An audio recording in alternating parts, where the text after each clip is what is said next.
Olá, pessoal. Então, vamos iniciar, né? Depois de, acredito eu que resolvido aqui o problema técnico, a gente pode dar continuidade. E aí, de imediato, vocês, qualquer coisinha já fala aí para mim. Como é que tá a visibilidade? Deixa eu acessar aqui a disciplina novamente, para a gente revisar os conteúdos aqui de virologia, né? E de imunodeficiências que ficaram para a aula de hoje. Então, unidade 3, seção 1.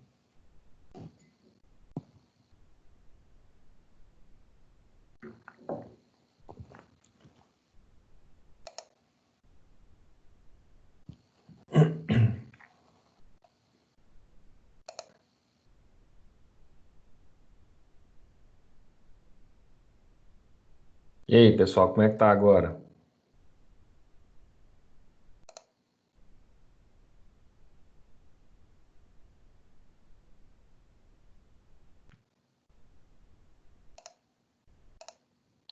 Vendo nada.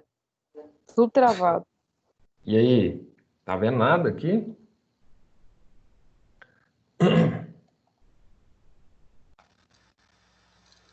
Mas, professor, tá meio embaçado ainda e não entrou ainda na unidade. Tá no começo.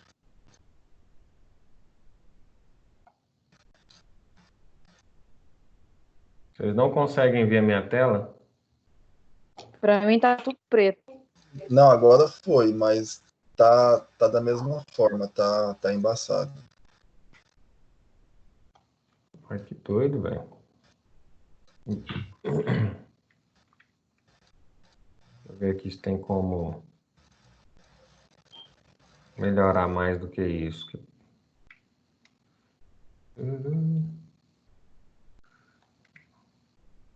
Ó, aumentei a letra. Melhorou aí, Carlos? Agora dá para entender. Agora tá bacana. Beleza.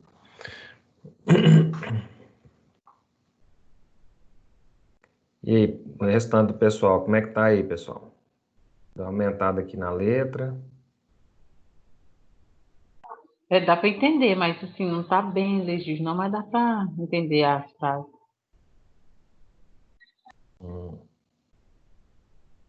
Ó, parece que agora ficou melhor ainda. E aí? Aí, agora sim, agora melhorou. Nem sei o que eu fiz. Apertei Ctrl e rodei o negocinho do mouse aqui. Então, bora lá. Para a síndrome, né? A síndrome da imunodeficiência adquirida é uma doença causada pelo HIV, transmitida sexualmente e ainda é endêmica em algumas áreas do mundo. E embora possua tratamento, que é um tratamento antirretroviral, tá bom? Permanece incurável porque não tem vacina. Apesar de ser uma doença viral, não tem vacina e sendo uma grande debilitadora do sistema imunológico, certo? Porque causa imunodeficiência.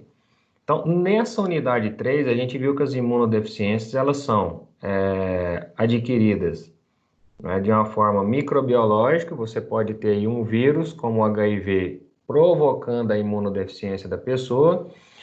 Pode ter farmacoterapicamente a atuação farmacológica contra a medula óssea, provocando uma aplasia de medula. E a gente, quando analisa alguns fármacos, a gente vê que ele atua diretamente na síntese, né, do DNA ou do RNA, principalmente os fármacos que a gente viu no semestre passado, que tratam ali da leucemia, que é a antraciclina, a antarabina, o metotrexano, tá bom? Citarabina, que são fármacos antimetabólicos, né? Antibióticos, né? O que é isso, professor? Que atuam no metabolismo ou que atuam na biossíntese celular, impedindo que essa célula venha a sofrer uma mitose ou uma transformação. E assim, é interessante para tratar um quadro oncológico, mas ao mesmo tempo pode provocar uma aplasia de medula, o que leva automaticamente a uma depressão da medula óssea, e aí eu paro de produzir hemácia, paro de produzir plaquetas, paro de produzir leucócitos, enquanto essa medula estiver inibida farmacologicamente, não é, durante o período do tratamento. Então, pode levar a uma imunodeficiência. E a gente viu também que, nesse caso, as imunodeficiências podem ser de fatores genéticos, onde a pessoa já nasce, né, com uma predisposição genética ou com uma característica genética que a impede, né, de desenvolver uma imunidade específica a nível de linfócitos T ou linfócitos B, ou até de granulócitos, fazendo com que o sistema imunológico perca a sua atividade, a sua ação. Tá bom? E aqui nesse caso está falando do vírus HIV, né, que pode causar uma imunodeficiência porque ele infecta justamente o linfócito TCD4. E o vírus HIV é um retrovírus, não é, gente? Um retrovírus, e esse retrovírus ele tem DNA dentro dele, certinho? Então, o HIV está pedindo para completar a sequência aqui, ó. O HIV é o quê? Retrovírus. Por eliminação, já sairia aí a letra A, letra D e a letra E. Então, ele é um retrovírus, ou é a letra B ou é a letra C, que infecta principalmente os linfócitos, né, pessoal? Ele não infecta as hemácias, infecta os linfócitos, especificamente o linfócito TCD4, afetando o sistema imunológico, tá bom? E aí é a alternativa que completa a lacuna, letra C, certinho? Vamos para uma próxima questão aqui. E questão número 2, né? O diagnóstico precoce da infecção por HIV é uma medida importante tanto para melhor qualidade da vida do paciente, quanto para uma maior atenção aos métodos preventivos para doenças sexualmente transmissíveis, evitando a disseminação da doença. Atualmente, o diagnóstico laboratorial padrão da infecção do HIV é o que, pessoal? A gente sabe que o diagnóstico do HIV hoje pode ser triado por ELISA e confirmado por Western blot ou PCR-RT, ou seja, PCR de RNA em tempo real, certo? Então, o diagnóstico laboratorial padrão vamos ver a letra A, o teste de ELISA seguido por Western blot, caso o primeiro exame seja positivo. É um protocolo. Você faz primeiro por ELISA, tá bom? Deu positivo, aí você vai confirmar por Western blot, caso o ELISA seja positivo, tá bom? Então, a letra A aqui, ela é uma possibilidade muito boa. Vamos ler as outras e entender se realmente tem uma melhor ou se todas aqui estão erradas.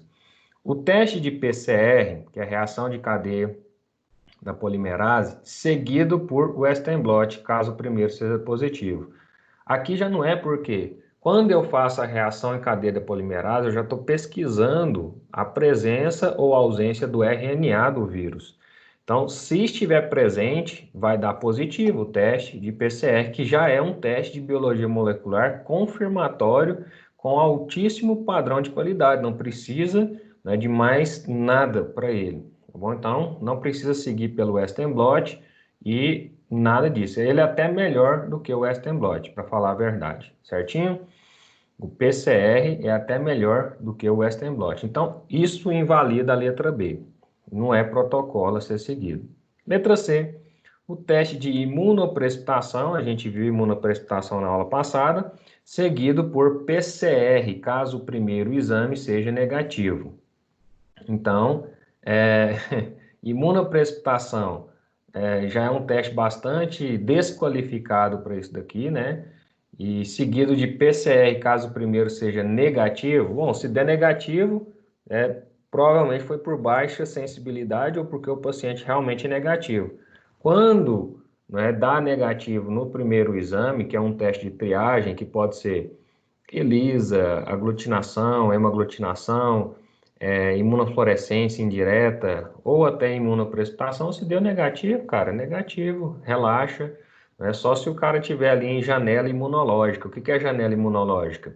O cara é o período em que ele foi infectado e até aparecer as primeiras cargas virais ou os primeiros anticorpos com concentração necessária para apresentar ali no imunodiagnóstico, tá bom? Caso contrário, deu negativo, é negativo, certo?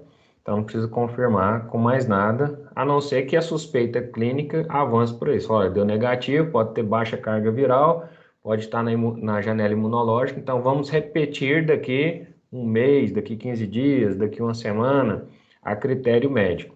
Mas deu negativo, é negativo, tá bom? Letra D, o teste de ELISA seguido por Western blot, caso o primeiro exame seja negativo. A mesma coisa, se o primeiro deu negativo, não tem por que fazer o segundo, só se o primeiro der positivo.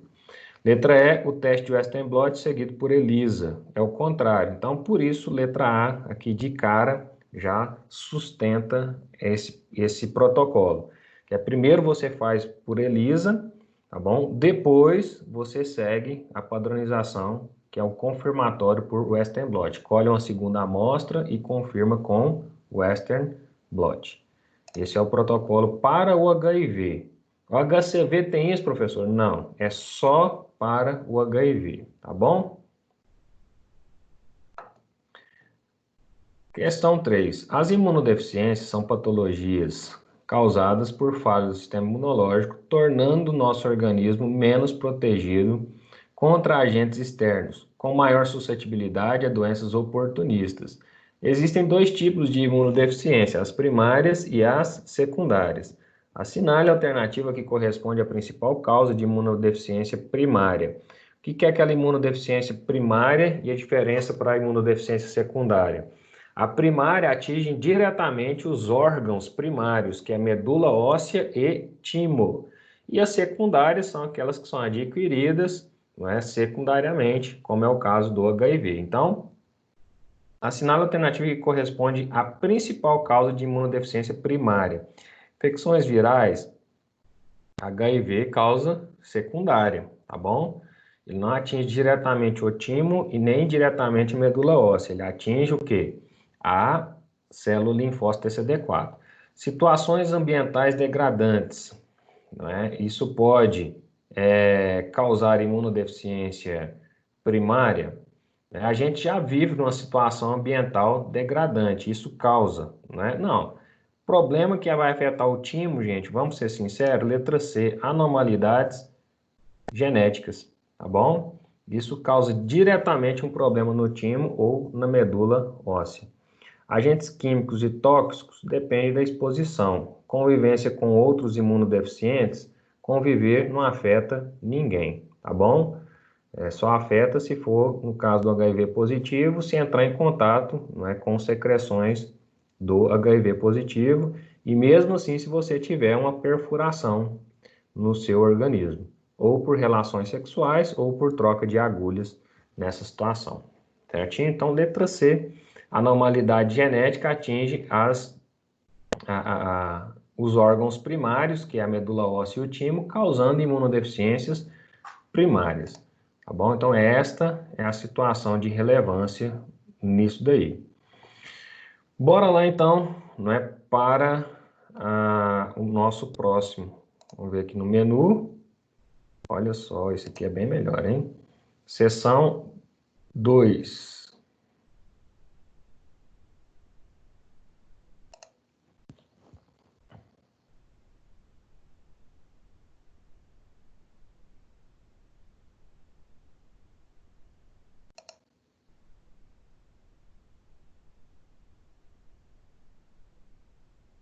Seção 2. Um dos tipos de reação exacerbada do sistema imunológico é classificado de hipersensibilidade do tipo 1. Esse tipo de hipersensibilidade ocorre devido a uma reação imediata. A hipersensibilidade do tipo 1 é uma reação que pode ser induzida por qual situação? A tipo 1 sempre, tipo 1, ela é dependente de IgE. É você pensar assim, para que serve IgE? Para produzir hipersensibilidade do tipo 1, tá bom? Então, só procurar aqui, tipo 1, cadê IgE? Já elimina a letra E, elimina a letra C, elimina a letra B. Fico com a A e com a D, porque as duas estão falando de IgE. Agora vamos estabelecer o conceito. Letra A, pela liberação de mediadores de mastócito desencadeada pela síntese de IgE contra antígenos presentes no meio ambiente. E a letra D, pela liberação de mediadores plaquetários, aí não dá, né, gente? É pela mediação de mediadores de mastócitos. O que são os mastócitos? São os basófilos, né? Então, o que é hipersensibilidade do tipo 1? É quando eu produzo IgE, tá bom? Mediante a apresentação de alguns antígenos que o meu corpo vai interpretar como alérgeno. E aí o linfócito B vai reagir e produzir IgE. E aí, quando produz IgE, o IgE fixa na membrana do basófilo. E aí o basófilo migra da corrente sanguínea para os tecidos de porta, né, que são nasofaringe, orofaringe, traqueia, brônquios, bronquíolos, pulmões, e ali eles ficam. Quando entra em contato novamente com o alérgeno gruda ali no IgE, por avidez imunológica, e isso faz um sinal transmembrana para o basófilo, que no tecido chama mastócito, tá bom? E aí ele granula a histamina. Então, pela liberação de mediadores de mastócitos. Quais são esses mediadores? Histamina. E aí, depois que degranulou a histamina, vai começar a vasodilatação, edemaciação, rubor, prurido, e aí, por final, resposta inflamatória com interferon-alfa, interleucinas, tá bom? Tudo causando ali necroses teciduais importantes, geração de pus e etc. Mas a reação é anafilática, ela é instantânea. Entrou em contato, você já sente alguma coisa, certinho? Já começa a espirrar, já começa a pinicar, já começa a edemaciar o local. É instantânea. Hipersensibilidade do tipo 1, ela é dependente de IgE. A do tipo 2, ela é dependente de anticorpos da classe IgG, que atacam outros tecidos. Exemplo, a eritroblastose fetal, certinho?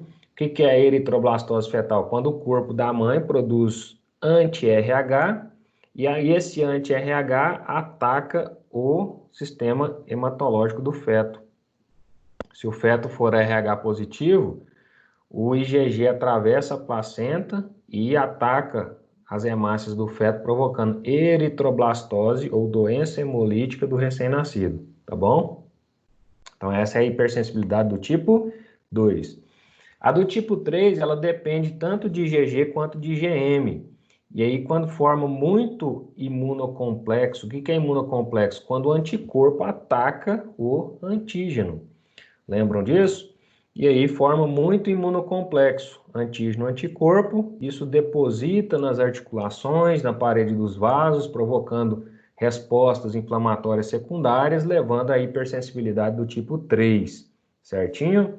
E isso é principalmente envolvido ali pelas alergias a medicamentos. Quem tem alergia à amoxicilina, quem tem alergia à penicilina, quem tem alergia de pirona, quando injeta esses medicamentos, eu estou injetando uma quantidade grande de antígeno para que essa pessoa, né, e aí vai atacar esse antígeno com anticorpos contra eles, e aí vai formar muito imunocomplexo.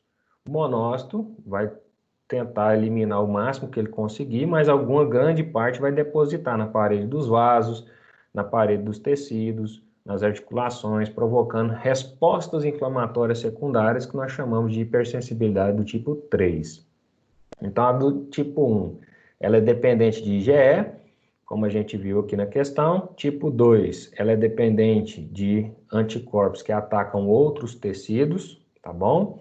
A tipo 3, ela é dependente de imunocomplexo, exemplo, hipersensibilidade a medicamentos. E a do tipo 4 é aquela resposta imunológica tardia, ou seja, ela começa hoje e aí desenvolve durante 2, 3 dias, e aí o negócio fica feio. Porque ela depende de linfócitos TCD4, tá bom? Então, a hipersensibilidade tardia, né, depende de linfócitos TCD4. Hipersensibilidade tipo 4. E aí a pessoa entra em contato, por exemplo, com um tecido ou um metal, e o organismo dela não aceita aquilo ali, não é? Então, o simples contato já vai gerar a resposta, não é, inflamatória. Mas aí, com o passar do tempo, isso vai provocando o quê? Uma hipersensibilidade. Passa ali 2, 3 dias, a pessoa, né, vai começar a manifestar a situação da hipersensibilidade do tipo 4, certinho? Aqui eu gosto desse slide especialmente, que ele trata com propriedade. Tem uma mão de noiva aqui que eu gosto, né, exemplificar isso aqui para vocês. Olha lá. Lá nos últimos slides, aqui, ó. Isso é hipersensibilidade tipo 4. Provavelmente essa noiva colocou aquela luvinha, né, da noiva, né, cheia de strass, bijuteria, e aí depois que retirou, aquilo ali na hora provoca uma coceira, uma irritação, mas é suportável. Aí depois que tira, como é uma hipersensibilidade tardia, os linfócitos TCD4, citotóxicos, eles também continuam a fazer ali o seu papel, liberando interleucinas e citocinas que depois vão provocar todo esse estrago aqui na pele da pessoa. Então, é a hipersensibilidade tipo 4 tardia ou de contato.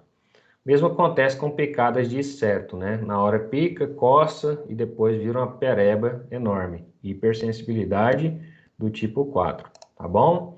Então, A1 depende de GE, A2 depende de IgG, A3 depende de IgG, IgM e imunocomplexos, e A4 depende de contato e é tardia, certinho?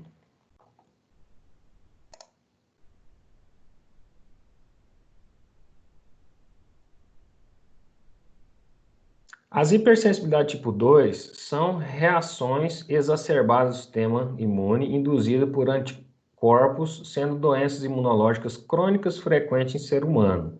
Sobre exemplos de doenças que representam hipersensibilidade tipo 2, julguem as sentenças a seguir como verdadeiro ou falso. O hipertireoidismo, infecção por HIV, não tem nada a ver, né, gente? O hipertireoidismo aqui seria uma hipersensibilidade do tipo 5, que é uma autoimunidade, tá bom? A infecção por HIV tem nada a ver com hipersensibilidade, isso aqui é imunodeficiência, bom? Diabetes insulino resistente seria produção de autoanticorpos, certo? Mas não tratando de hipersensibilidade tipo 2. Então, isso aqui já é falso. Aí, tudo aqui está falso, né? Então, a letra A já está fora. Hipertireoidismo. Todos aqui vão falar, ó, hipertireoidismo, lúpus eritematoso, tá bom? Diabetes insulino resistente. Então, hipertireoidismo depende do hipertireoidismo, né? Pode ser provocado por autoanticorpos. Bom, em relação às hipersensibilidades do tipo 2, vou aproveitar aqui para recapitular isso com vocês. Olha lá, hipersensibilidade do tipo 2 é a eritroblastose fetal, que eu falei para vocês, tá bom? E doença hemolítica do recém-nascido, pênfigo ou fogo selvagem, que é justamente esta figura aqui, olha. Autoanticorpos ou anticorpos maternos atacando, né, as hemácias do feto, provocando hemólise e doença hemolítica do recém-nascido, ou essa situação necrosante para o tecido epitelial, certinho?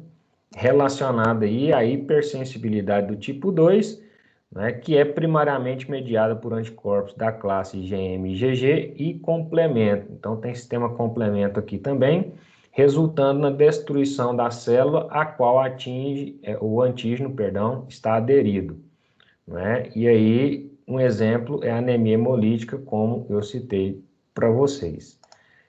Então, voltando lá na questão, hipertireoidismo, né? Nesse caso aqui, a número 1, como é que ele quer aqui? A número 1 está falsa, por causa do HIV, certinho? A número 2 seria uma questão verdadeira, tá bom? Lúpus eritematoso sistêmico forma anticorpos contra células, diabetes insulino resistente forma anticorpos contra a insulina, e hipertireoidismo, tá bom?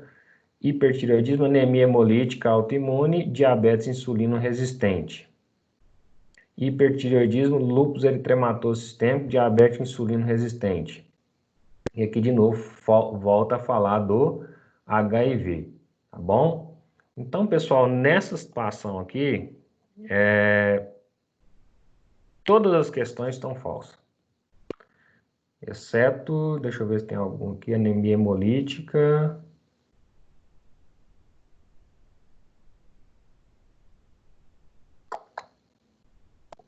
Diabetes insulino dependente, cara. Por que que não pode ser diabetes insulino dependente? Pode ser diabetes autoimune, como pode não ser diabetes autoimune, tá bom? Então, tem a insulina dependente diabetes tipo 1, que ela pode ser do tipo 1A, né, e do tipo 1B. A do tipo 1A, ela é por autoanticorpos que destroem a célula beta pancreática. A do tipo 1B é deficiência genética, tá bom? E tem a insulina dependente do tipo 2, que aí é por excessos alimentares, a pessoa acaba ficando insulino dependente, tá bom? Então, por isso que diabetes insulino dependente está em tudo. Perdão, insulino resistente, né, tá praticamente em todas aqui. Letra C, cara, tudo falso. É o que se encaixaria aqui, a anemia hemolítica, né, autoimune ou anemia hemolítica do recém-nascido. E aqui não fala de fogo selvagem, não fala de pênfigo, não fala de nada disso. Tudo falso, letra C, tá bom? O hipertireoidismo aqui, olha, se for o hipertireoidismo de Graves, tá bom? Aí é uma autoimunidade. Assim como o diabetes insulino dependente pode encaixar, se for do tipo 1A, em uma autoimunidade, como a gente viu lá na unidade 2 do livro. A gente falou sobre essas autoimunidades aqui também.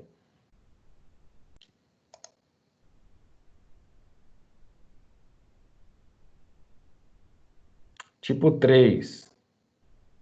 Hipersensibilidade são processos provocados por uma reação exacerbada do sistema imunológico e podem ser classificadas de acordo com o tipo de antígeno que provoca as reações alteradas do sistema imune.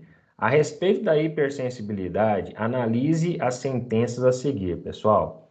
Agora sim, uma questão, né, falando de todas as hipersensibilidades.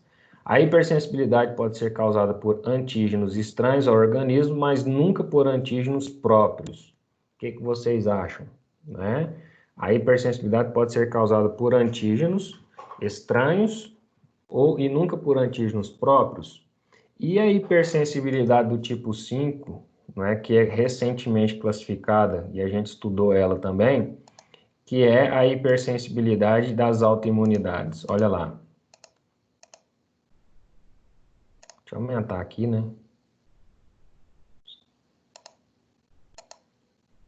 Hipersensibilidade do tipo 5, tá bom?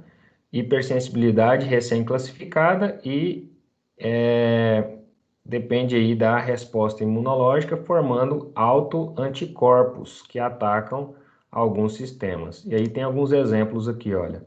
Miastenia grave, doença de Graves, tireoidite de Hashimoto. São autoimunidades, né? Essas hipersensibilidades do tipo 5, tá bom? E aí, voltando lá, hipersensibilidade pode ser causada por antígenos estranhos ao organismo? Não, às vezes pode ser causada pelos próprios antígenos, seu sistema imunológico ficou, né, doidão, causando uma autoimunidade aí, certo? Então, número 1, falsa. 2, hipersensibilidades podem ser provocadas por substâncias inóculas que passam a desenvolver efeitos antigênicos. Hipersensibilidade pode ser provocada por substâncias inóculas. O que é isso? Algumas pessoas não reagem a elas. Exemplo, tem gente que não tem problema nenhum com poeira doméstica, com grão de pólen, com quitosana dos frutos do mar. Outros já desenvolvem efeito antigênico, né? Ou seja, tem alergia a frutos do mar, tem alergia à poeira doméstica. Então, pode ser provocado por substâncias inóculas que passam a ser, né, por efeito antigênico. Verdadeiro, 2, verdadeira. 1 falsa, 2 verdadeira. As hipersensibilidades podem ser classificadas em 6 tipos? Não, em 5 tipos, tá bom? Como a gente viu, hipersensibilidade tipo 1, 2, 3 e 4. Então, só a 2 está verdadeira, letra D. Apenas a afirmativa 2 está correta, tá bom? Vamos passar para a próxima aqui. Essa aqui já acabou.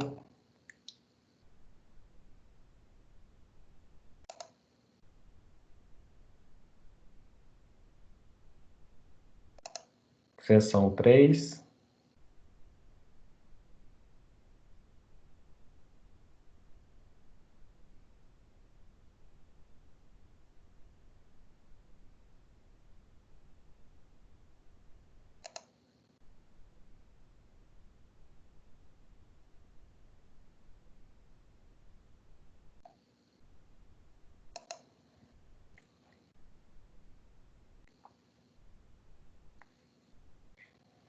Aqui falando de antivirais, não é? Então, um dos mecanismos de ação dos fármacos imunossupressores, nesse caso aqui, fármacos imunossupressores servem para transplantes, é pela inibição da ativação de linfócito T. Então, um dos mecanismos dos imunossupressores é isso, eu vou inibir a ativação de linfócito T. Por quê? Linfócito T é capaz de reconhecer aquilo que é próprio daquilo que não é próprio. Então, quando eu faço a inibição de linfócitos T, eu automaticamente posso fazer um transplante, né, e o linfócito T não vai derreter aquele transplante ali, né, por resposta imunológica. E aí funciona o efeito imunossupressor, tá bom? Que pode ser mediado aí por mecanismos como modulação da expressão gênica ou sinalização intracelular. Sobre os fármacos que inibem a ativação de células T, julgue as afirmativas a seguir como verdadeiro ou falso, tá bom? A ciclosporina, o sirolimo, o tracólimo são exemplos de fármacos que inibem as vias de sinalização dos linfócitos T. Então, a gente viu, né, que esses fármacos aqui, eles inibem, né? Ciclosporina, sirolimo, tracolimo são exemplos de fármacos que inibem via de sinalização dos linfócitos T, tá bom? Então, verdadeiro. Os glicocorticoides atuam em receptores proteicos específicos, mas não possuem alvo no material genético. Glicocorticoides atuam a nível de glicocorticoides atuam em receptores proteicos específicos, mas não possuem alvo no material genético, de modo a alterar a transcrição gênica. Ué, pessoal, nesse caso aqui, glicocorticoide, ele atua em receptores proteicos, mas não possuem alvo no material genético, tá bom? Então, esse aí é verdadeiro. O que está tornando aqui a 1 falsa?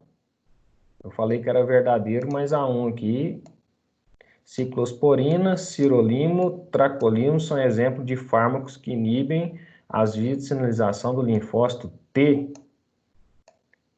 Ciclosporina, né, pessoal? O sirolimo, tracólimos, beleza. Ciclosporina, ela atua a nível de metástases, ela inibe mitose, tá bom?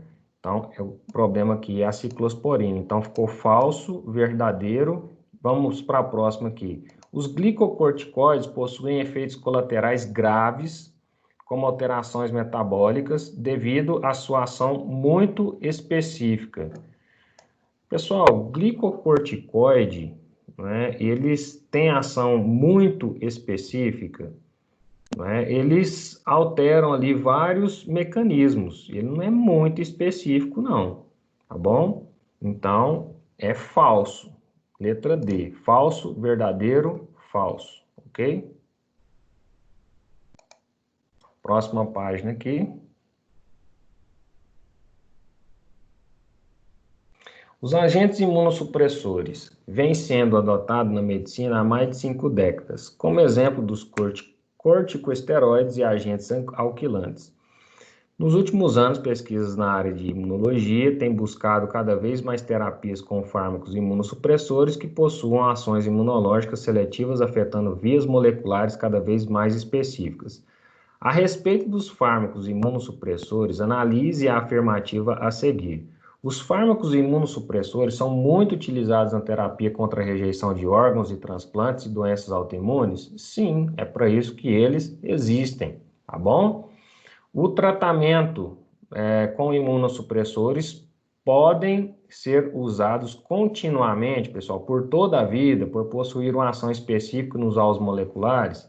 Não, né, galera? Não dá para usar isso aqui por toda a vida, não. Pode ser usado por um período de tempo, mas por toda a vida não rola. As terapias com imunossupressores debilitam o sistema imune do paciente, deixando mais suscetíveis a infecções e neoplasias. Verdadeiro, tá bom? E é justamente por isso que eu não posso ficar utilizando ele por toda a vida. Imunossupressores debilitam o meu sistema imunológico. Como que eu vou ficar com síndrome de imunodeficiência adquirida por imunossupressor, tá bom? Então, passa-lhe por um tempo e depois diminui a dose e depois tenta uma adaptabilidade, certo? Não dá para ficar usando isso aqui toda a vida, não. Então, 1 e 3 estão corretas.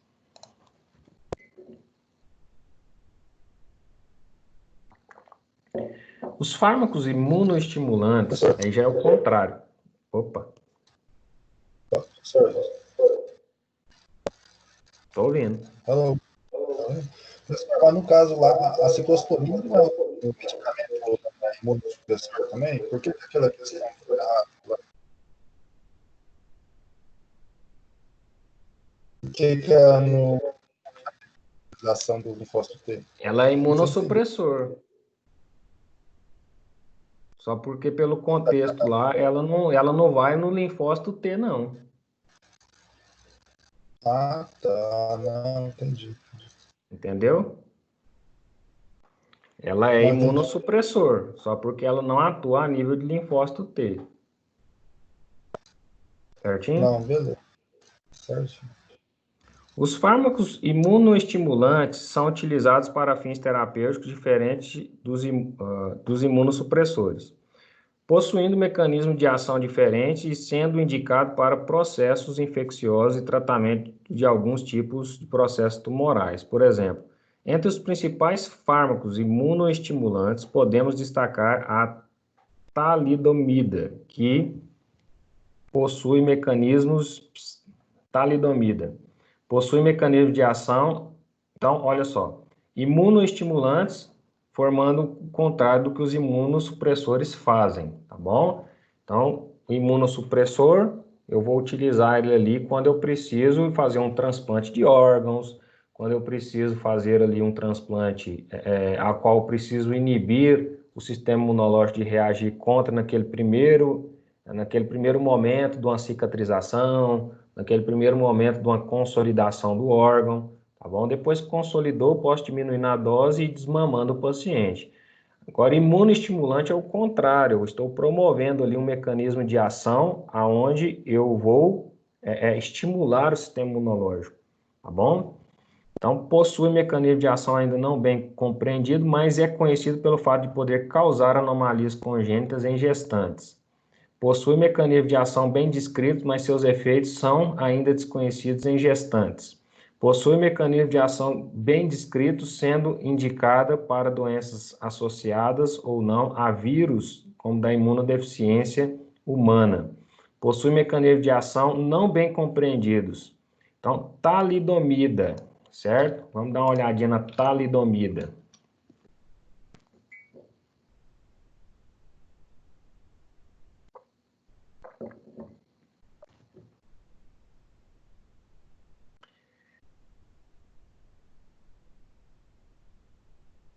Farmacologia. Efeitos teratogênicos. Causa problemas, o que, pessoal? Em gestante. Então, a talidomida tem efeitos teratogênicos, causam problemas em gestantes. Por isso, deve ser evitado durante a gravidez, tá bom? Período gestacional. Então, aqui ele está falando, olha, possui mecanismo de ação ainda não bem compreendido, mas é conhecido como como fato de poder causar anomalias em gestantes. Aqui, mas seus efeitos são ainda desconhecidos em gestantes. Letra B está fora. A letra C, indicados contra a imunodeficiência humana. Letra D, indicados como a imunodeficiência humana. E aqui, letra E, contra o lúpus e hanseníase.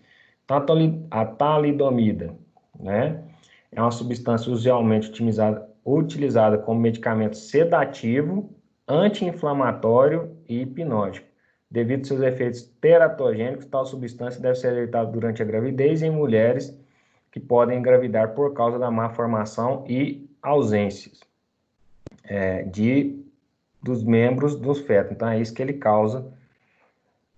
E aqui a gente pode observar o efeito farmacológico dele.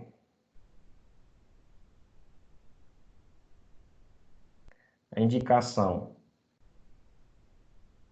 Só fala aqui na questão da mulher grávida.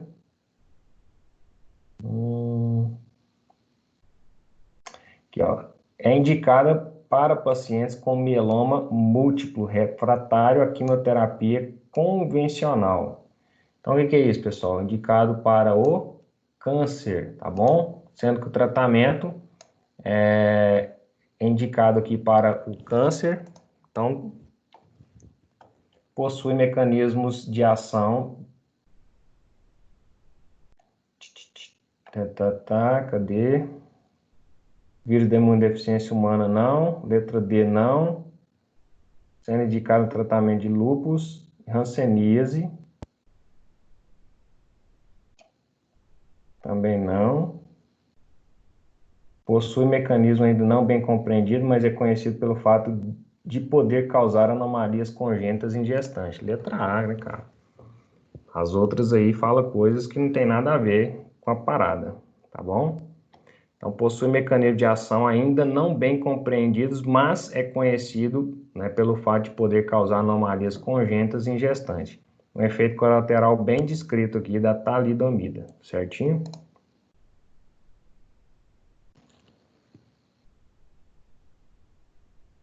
Na minha avaliação, não vou ser tão cirúrgico assim, porque eu não cobro bula de medicamento.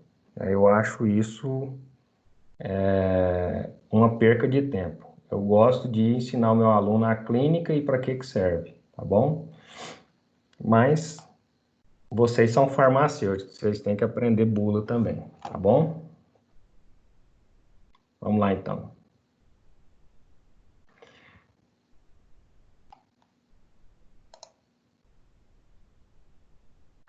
Do que eu quero para a unidade 3 aqui, pessoal, como eu falei, eu não cobro bula. A unidade 3 fala de antivirais. Eu quero que você compreenda nessa unidade 3 que tanto antivirais como imunossupressores servem para qual situação? A gente falou que imunossupressor serve para, não é, imunossuprimir o sistema imunológico. E aí pode ser por várias vias, vias metabólicas ou vias genéticas, tá bom? E também eu posso ter aqui a ação, não é, de antivirais que servem para quê? Tratamento específico dos vírus. E aí nessa unidade 3 aqui demonstra exatamente a dificuldade de se desenvolver um antivírus específico, porque depende mecanismo de infecção viral, depende se o vírus é RNA ou não é RNA, porque os antivirais podem inibir tanto as proteínas, né, de acoplamento do vírus, quanto pode inibir também a síntese de multiplicação viral, atuando como, por exemplo, a azidovudina, a lambdovudina, que são antirretrovirais contra o HIV, né? O aciclovir, né, contra o vírus do herpes labial, tá bom? Então, cada antivírus tem uma propriedade específica, porque o vírus ele tem a sua especificidade, como a gente viu na unidade 4, tá bom? Então, é exatamente isso que eu quero que vocês entendam. Eu, particularmente, não cobro, né, questões como a gente acabou de revisar. Revisei porque está no conteúdo, né, e fica aí a dica para vocês. Número 4.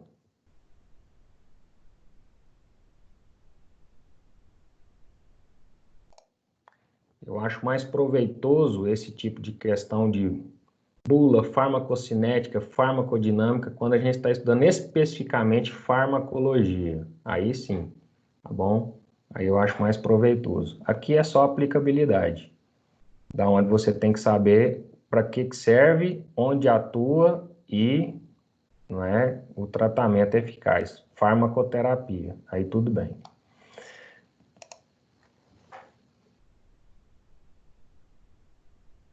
Bora lá, então.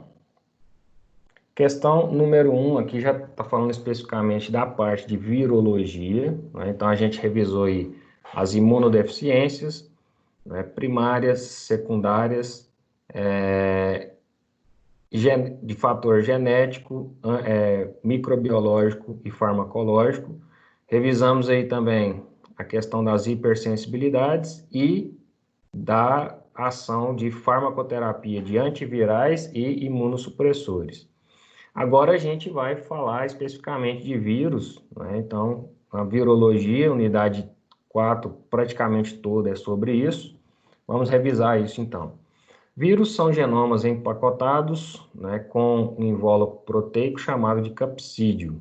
Capsídeos são montados a partir de muitas cópias de uma única ou de algumas proteínas do capsídeo, sendo estruturas simétricas estabilizadas por contatos repetidos de subunidades proteicas. O vírus contém muita informação em seu genoma, relativamente pequeno. O conhecimento da sua estrutura é importante para compreender mecanismo de ação e farmacoterapia aplicada, o que a gente falou anteriormente, quando falávamos de antiviral, né? E aí, tomando como referência a estrutura dos vírus que foi elucidada aqui no texto, analise a afirmativa a seguir e marque verdadeiro ou falso. O vírus possui uma cópia do seu genoma, ou seja, são diploides? Não, né, pessoal? O vírus é DNA ou RNA, ponto final, tá bom?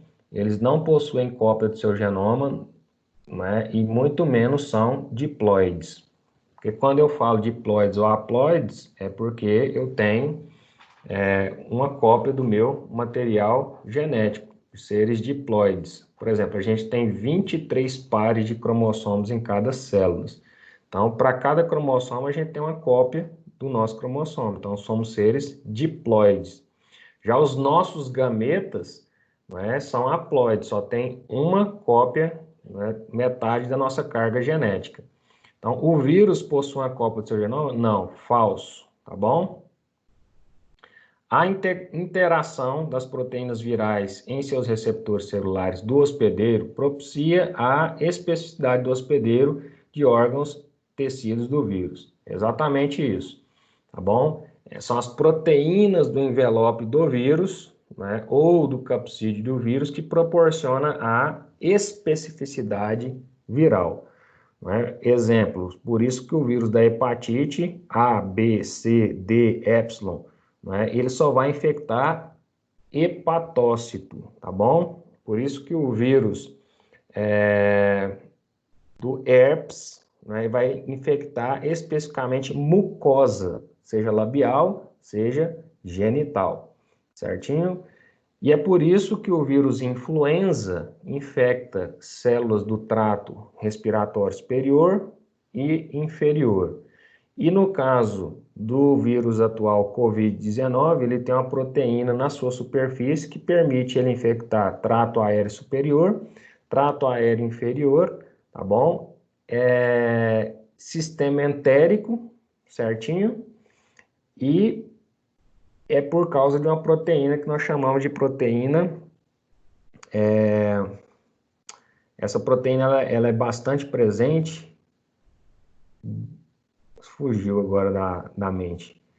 E ela está bastante presente nos diabéticos. Por isso que diabético tem mais propensão a contrair a viremia atual. Ou seja, a especificidade do vírus para infectar as proteínas, tá bom?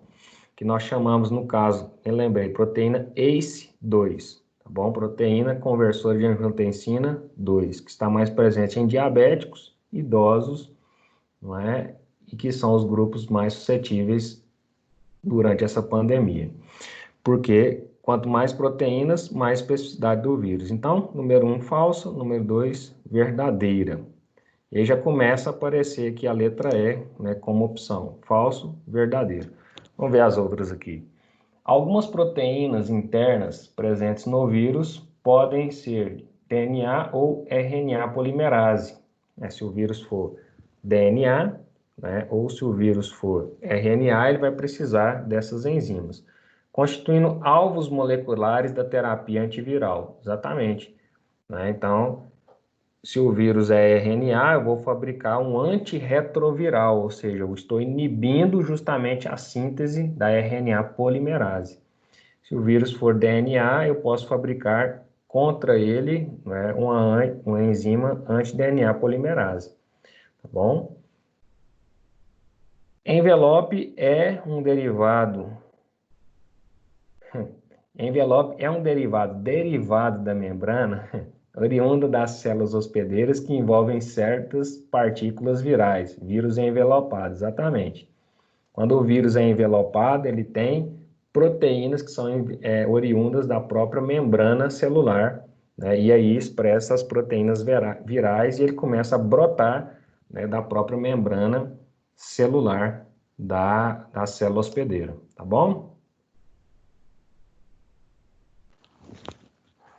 Número 2, as doenças transmitidas por vírus são problemas muito comuns pela sua alta taxa de transmissibilidade, né? É grande a variedade de patologias causadas por vírus existentes, sendo que o resfriado e a gripe são as mais comuns. No entanto, através da adoção de algumas atitudes, é possível evitar o contato, assim como a instalação de uma infecção futura. Dentre as medidas de prevenção, é preciso saber de que modo ocorre a transmissão do patógeno em cada doença, tá bom? Isso é um texto extraído, né, desse artigo aqui, de viroses emergentes e reemergentes. Considerando as principais portas de patógenos virais, circule a coluna A e que representa o vírus na coluna B. Então, o vírus influenza infecta o que, pessoal? Trato respiratório. Então, está ligado com 3, certo? Já saiu letra A, letra D e a letra E aqui. 2, vírus da imunodeficiência infecta o que? Trato genital, pele. Né? Então, vírus da imunodeficiência, vamos colocar aqui, porta de entrada dele, trato genital. Tá bom? Então, 3, 2, 2. 3, cadê? 3, 2, 2, letra C. E 3, 1, não é? Vírus da febre amarela, opa, aqui tá errado, né? É B. Vírus influenza, trato respiratório, então 3. Vírus da imunodeficiência, porta de entrada, trato genital, 2, 1. E vírus da febre amarela, porta de entrada é pele, então 3, 2, tá bom? Isso aqui estava grande, porém fácil, né, pessoal? Os inibidores de protease são antivirais mais recentes e foram lançados no mercado em 1996, com a ação de impedir que o vírus entre na célula para evitar sua multiplicação. provocando diminuição do número de vírus circulantes.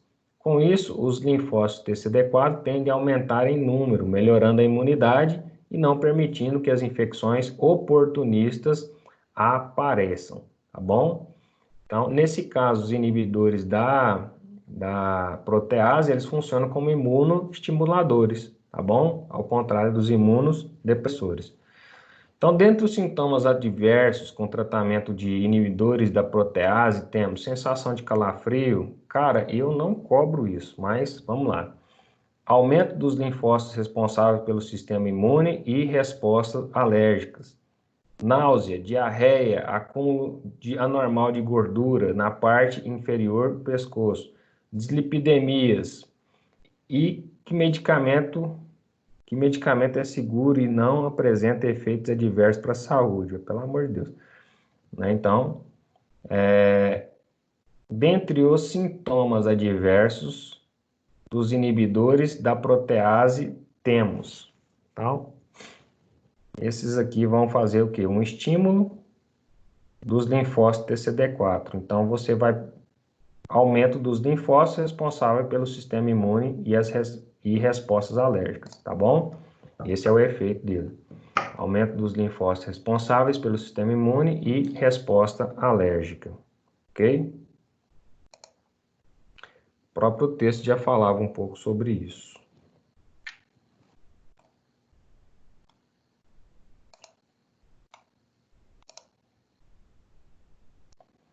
Unidade 4, seção 2.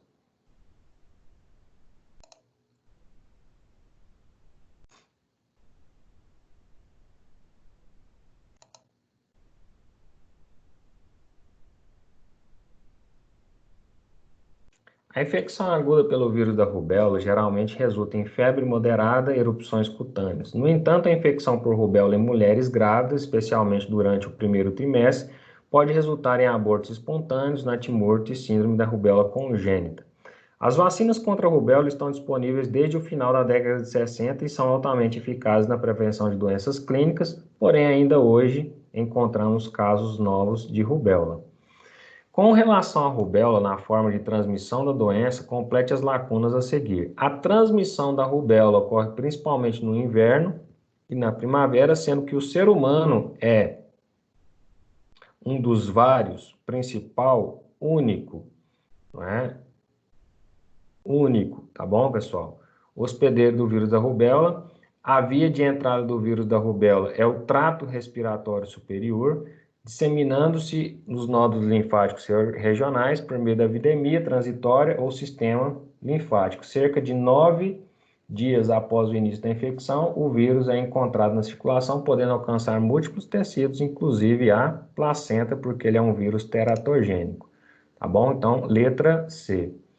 O ser humano é único, hospedeiro, entra pelo trato respiratório superior e pode invadir a placenta, causando teratogenia, né, que é um dos efeitos desse vírus, conhecido como vírus da rubéola. Certinho?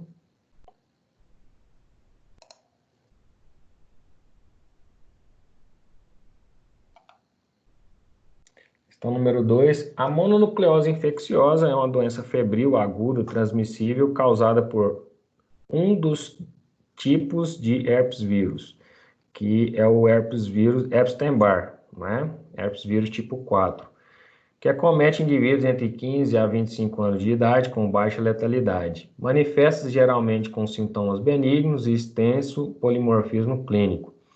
A mononucleose infecciosa, que é a doença do beijo, é uma das causas da síndrome da mononucleose, né? A qual também pode ter um grupo de agentes etiológicos, tais como citomegalovírus, toxoplasma, né, o vírus da imunodeficiência humana e o herpes vírus humano.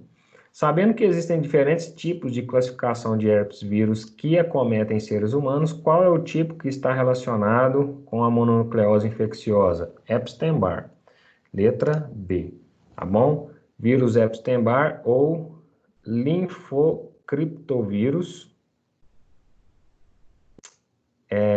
herpes vírus tipo 4, tá bom? Ou Epstein-Barr, certinho? É exatamente esse da letra B. O herpes vírus tipo 3 é a varicela, tipo 1 é o herpes labial, tipo 2 herpes genital, tipo 5 é o citomegalovírus, que ele também cita aqui no texto, que passa como se fosse um resfriado comum, tá bom? E aí entra os tipo 6, tipo 7, que é o Rovizola vírus, tipo 8, que é o herpes vírus relacionado ao sarcoma de Kaposi. Questão número 3. Uma das infecções sexualmente transmissíveis mais comum é o HPV, que afeta milhões de pessoas em todo o mundo. Embora algumas doenças dermatológicas e sexualmente transmissíveis comuns sejam facilmente atribuídas à presença do vírus HPV, ainda não há cura para ele. Levando em consideração a fisiopatologia do diagnóstico laboratorial do HPV, julgue as afirmativas como verdadeiras ou falsas. As mulheres infectadas pelo HPV que apresentam persistência no DNA viral por 2 exames em tempos diferentes estão sob risco de vir a desenvolver lesões pré-malignas e malignas. Sim, tá bom? Então, mulheres infectadas pelo HPV que apresentam persistência do DNA viral por 2 exames em tempos diferentes. Ou seja, não evoluiu para a cura. Fez um primeiro exame, detectou que tem HPV. Fez um tratamento, né, fez ali, novamente, daqui 6 meses, detectou HPV de novo. Ou seja, o sistema imunológico dela não está reagindo contra esse HPV, não está controlando a infecção e ela pode desenvolver, sim, lesões pré-malignas, tá bom? Verdadeiro. O epitélio de mucosa cervical, quando apresenta displasia leve, tem altas integrações do DNA viral e células microinvasivas. Então, o epitélio da mucosa cervical, quando apresenta displasia, o que é isso? Disfunção da transformação. Câncer, tá bom? Ou pré-câncer. Leve tem alterações de integrações do DNA viral e as células microinvasivas, tá bom? O teste de Papa-Nicolau, que é o teste preventivo, é uma das mais bem-sucedidas intervenções diagnósticas da história da medicina e visa a detecção de células tumorais não do HPV. Errado, tá bom? A gente, pelo Papa-Nicolau, a gente vê justamente alterações, mas também vemos alterações para o HPV, tá bom? Então, seria aí verdadeiro, falso, okay?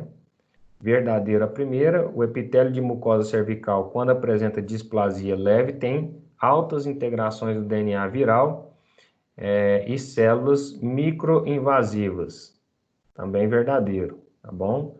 Verdadeiro, verdadeiro, falso, certo? O HPV, ele pode provocar aí carcinoma in situ e provocar invasão.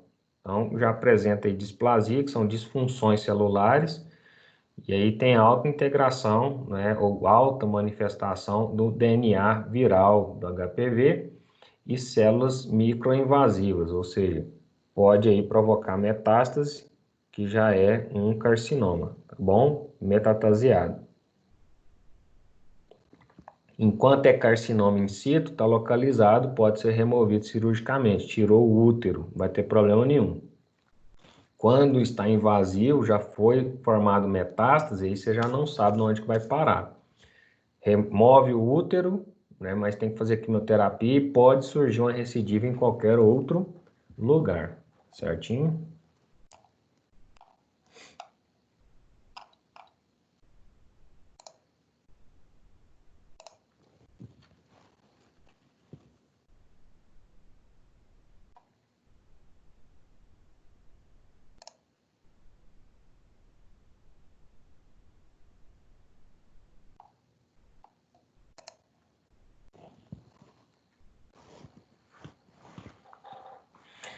Vamos lá então. A manifestação da cachumba se dá mediante a infecção generalizada, pois o vírus penetra as vias aéreas e depois multiplica-se no trato respiratório superior e nos gânglios linfáticos. A cachumba pode comprometer o sistema nervoso central, ocorrência mais comum no sexo masculino. e se manifesta de forma epidêmica em locais fechados, como creches e escolas. Tomando como referência a fisiopatologia e prevenção da cachumba, julguem as afirmativas a seguir como verdadeiras ou falsas. A cachumba é altamente contagiosa, sendo que o vírus da cachumba é transmitido por meio de contato direto com secreções respiratórias oriundas de espirros ou tosse. Verdadeiro também, né, pessoal? Não só de espirro ou tosse, mas aerossol contaminado, né, da pessoa que está infectada com o vírus da cachumba. O sintoma clínico inicial da doença é usualmente correlacionado à infecção das glândulas parótidas. No entanto, a infecção viral dessas glândulas não é uma etapa primária nem obrigatória da infecção. A gente sabe que o vírus da cachumba, ele pode, em 50% dos casos, né, provocar ali a infecção do sistema nervoso central, certo? Provocando neuromeningites, tá bom? Evoluindo para neuromeningites, e também pode afetar outras glândulas, como testículo e ovário, que é o caso aí da orquite, certo? Então, o sintoma clínico inicial da doença é usualmente correlacionado à infecção das glândulas parótidas, tá bom? Normalmente começa dessa forma. No entanto, a infecção dessas glândulas não é uma etapa primária, nem obrigatória da infecção. Tá bom? Nesse caso aqui, fica meio estranho falar que não é uma etapa primária. Dá a entender que o vírus pode infectar a glândula, mas de forma secundária, não é? Fica estranho falar dessa forma. Então, vamos ver a terceira aqui. Nenhum fármaco eficaz encontra-se disponível para o tratamento da cachumba e, em relação à prevenção, não há vacina disponível. Não tem vacina para cachumba, pessoal. As vacinas, né, que nós temos já há muito tempo aí, rubéola, sarampo e cachumba, que é a tríplice viral, tá bom? Então, letra B, verdadeira, primeira. Essa dois aqui, o que eu não concordo com ela? O sintoma inicial da doença é usualmente correlacionado com infecções da glândula parótida. No entanto, a infecção viral dessa glândula não é uma etapa primária. Eu não concordo com isso, tá bom?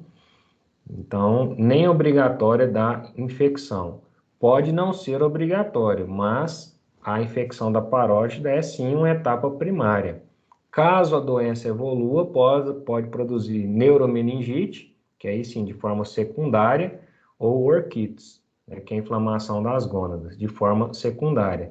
Mas, de cachumba, primariamente o que se infecta aí são as glândulas salivares parótidas, submandibulares e sublingual, certinho? Então, a 2 aí falsa, a 3 aí falsa também, porque falou que não tem vacina, e a número 1, verdadeira.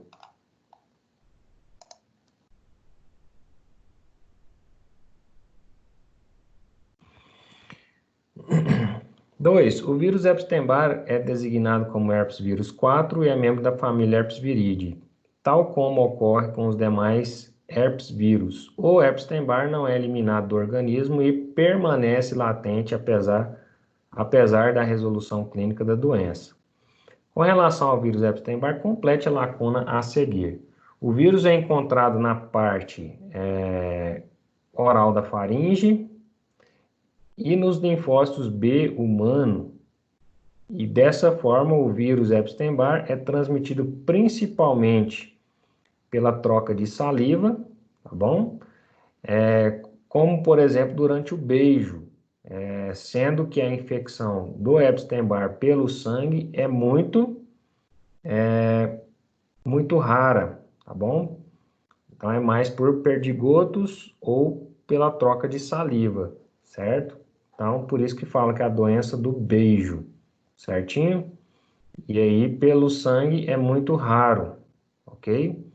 E nos primeiros anos de vida, a doença normalmente o quê? Sintomática. Então, as crianças sofrem muito com isso, né? Da infartamento ganglionar cervical, febrão de 40 graus, às vezes sintomas aí de 15 dias, não é? Com febre, prostração, não para, aquele prurido, aquele exantema cutâneo, tá bom? Então, em crianças até 3 anos de idade sofre muito com isso daqui, principalmente aquelas que vão para a creche, tá bom? E a nossa última questão, né, da nossa revisão aqui é o vírus Epstein-Barr, na infecção primária, infecta e se multiplica nos linfócitos B. Vai a mesma questão? Enquanto que os linfócitos T citotóxicos específicos são desenvolvidos e regulam a proliferação de células infectadas. Por isso, a infecção pelo vírus usualmente é assintomática. A infecção primária ocorre em quase todas as crianças antes dos 10 anos de idade, deixando alguns jovens adultos suscetíveis pela ocorrência da doença. O diagnóstico laboratorial raramente tem o vírus Epstein-Barr isolado e é realizado por exames bioquímicos. Analise a sentença a seguir sobre o diagnóstico da doença. É esse tipo de questão que cai na prova, gente, tá bom? Porque a gente viu imunodiagnóstico e vimos doenças. Então, a gente vai correlacionar doenças com imunodiagnóstico o tempo inteiro na prova. Algumas questões são específicas, como falar especificamente de um vírus, alguma coisa do tipo, mas a maioria é assim. Fala da doença, um caso clínico, imunodiagnóstico, tá bom? Então, basicamente, aí unidade 2 e unidade 2 e unidade 4 caindo em peso na prova, tá bom? Então, o exame pode ser diagnosticado através da extração de anticorpos e tipagem de DNA para verificação da presença do vírus Epstein-Barr. Então, o exame pode ser diagnosticado através de extração de anticorpos, cara, e tipagem de DNA, né? Extração de anticorpos, o vírus entrou, o diagnóstico é feito por ELISA, né? Diagnosticou ali IgG, IgM, já pode afirmar que está com o vírus, tá bom? Encontrou IgM para Epstein-Barr nos sinais e sintomas da doença, pode-se falar que a pessoa está com Epstein-Barr. E tipagem de DNA, né? Existe isso, tipagem de DNA, o meu DNA é do grupo A, o meu DNA é do grupo B. Então, tipagem de DNA para verificar a presença do vírus Epstein-Barr. Então, assim, meio surreal essa número 1, tá bom? Ela poderia ser verdadeira se fosse assim, o exame pode ser diagnosticado através da detecção de anticorpos ou pela PCR, RT-PCR, encontrando aí o DNA viral, certo? Mas tipagem de DNA é surreal, tá bom? Assim como diagnosticar através da extração de anticorpos, ou extrair o anticorpo do ser humano. Não, só colher o sangue e detectar a presença ou ausência do anticorpo, não precisa extrair nada, tá bom? 2, pode ser realizado por testes sorológicos, aí sim, sorologia, colher o sangue, soro, né? Para verificar anticorpos heterofílicos e testes de anticorpos específicos para o vírus Epstein-Barr. Verdadeiro. Perfeito essa número 2. 3. É realizado o experimento hematológico para verificar linfocitose absoluta. O que é linfocitose, pessoal? Linfopenia, diminuição de linfócitos. Linfocitose, aumento do número de linfócitos. E presença de linfócitos atípicos no esfregaço. Sim. A mononucleose infecciosa, por isso que essa doença chama mononucleose infecciosa, porque ela dá uma reação leucemoide, lembra? A gente estudou reações, a diferença entre leucemia e reação leucemoide. Leucemia tem quebra de escalonamento. Presença de linfoblastos seria quebra de escalonamento, tá bom? Nesse caso aqui eu estou falando que tem aumento do número de linfócitos e presença de atipia linfocitária. Isso é típico da mononucleose infecciosa, tá bom? Então, 2 e 3 estão verdadeiras apenas. A número 1 é viagem pura. Tá bom, pessoal? E é isso aí, né? O que eu aconselho para vocês, quem não participou da revisão da aula passada, onde a gente tratou especificamente de imunodiagnóstico, revisa lá, né? Já está no seu AVA. Vou colocar lá no grupo também. Revisa virologia, que é a unidade 4, né, em peso, tá bom?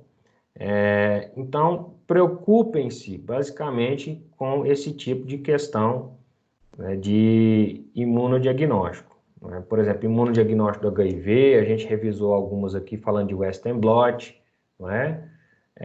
Imunodiagnóstico da mononucleose infecciosa. Então, é sempre pelo mesmo princípio. Achou IgM, cara, você está com a doença. IgG, você vai analisar a avidez para ver se o IgG é do presente ou o IgG é do passado, tá bom? E a avidez imunológica, a gente tratou na nossa revisão passada, tá bom? Vou ficando por aqui. Semana que vem, então, é a nossa prova, na sexta-feira que vem, certinho? E aí eu vou colocar lá no grupo de vocês essa revisão, para quem não teve a oportunidade de ver, que veja a revisão da aula passada e mais uma revisão, né, sobre imunodiagnóstico, para você ter aí pelo menos uns 40 exercícios para você estudar. E com base nesses exercícios, automaticamente, você vai ter condições de fazer a sua prova. Tá bom, pessoal? Desejo sucesso a todos. Foi um prazer vocês, compartilhando aí da amizade de alguns, do coleguismo de outros e do carisma de uns, certo? E tem sempre aquele aluno que é mais quietinho, né, que fica mais na dele, mas está tudo certo, cada um com a sua empatia. Dizer que eu gosto muito de estar presente com vocês, ainda que offline, mas se Deus quiser, em agosto já sai a vacina para o atual Pereba, né? E a gente já volta aí às nossas atividades presenciais e normais. Tá bom, pessoal? No mais, semana que vem, nos 15 primeiros minutos, eu vou entrar ao vivo, né, para esclarecer dúvidas. A nossa prova, ela vai ser online, 16 questões, marca X, 4 questões ali para você escrever alguma coisa, certinho? E eu vou estar presente nos 15 primeiros minutos, das 19 às 19h15, 19h20, tá bom? E aí para esclarecer dúvidas, certo? Na onde que eu vou colocar o link? Vou colocar aqui na última unidade, certo? Exatamente aqui, ó. É o link unidade 4, seção 3. Aqui que vai ficar o link de vocês, certinho? Então, quando você entra lá nessa unidade, já está lá assim a revisão, né, que a gente fez na semana passada. Vou subir essa revisão, já vai estar lá, certinho. Aqui está a revisão 4 do 6 e aqui revisão 5 do 6. É porque eu sempre dou essa aula na quinta, depois na sexta, tá bom? E aqui vai ter a revisão da data de hoje, né, dia 12. E eu vou ter que subir aqui essa revisão para quinta-feira também, que foi feriado, então ontem eles não tiveram aula. E aí aqui vai estar o link da sua prova, né? Então, vai aparecer aqui na semana que vem, link para acessar a avaliação, tá bom? E aí esse link vai ser aberto às 8 horas da sexta-feira que vem e vai encerrar às 8 horas do sábado, certo? Então você vai ter 24 horas aí para fazer a sua avaliação, certinho, pessoal? Grande abraço. Tem alguma dúvida aí? Professor, tem uma dúvida. Fala, Carlos. No caso, você vai colocar a questão na prova, Colocar o quê? o valor de cada questão. Vou. Eu sempre coloco lá quando eu estou elaborando a prova, eu sempre coloco o valorzinho lá do lado, né? Normalmente as questões de múltipla escolha vai valer 150 pontos e as de escrever 400 pontos, tá bom? Não, beleza, então. Então tá. É isso aí, pessoal. Mais alguma dúvida? Não. Então tá bom. Fiquem todos com Deus e até semana que vem. Vai.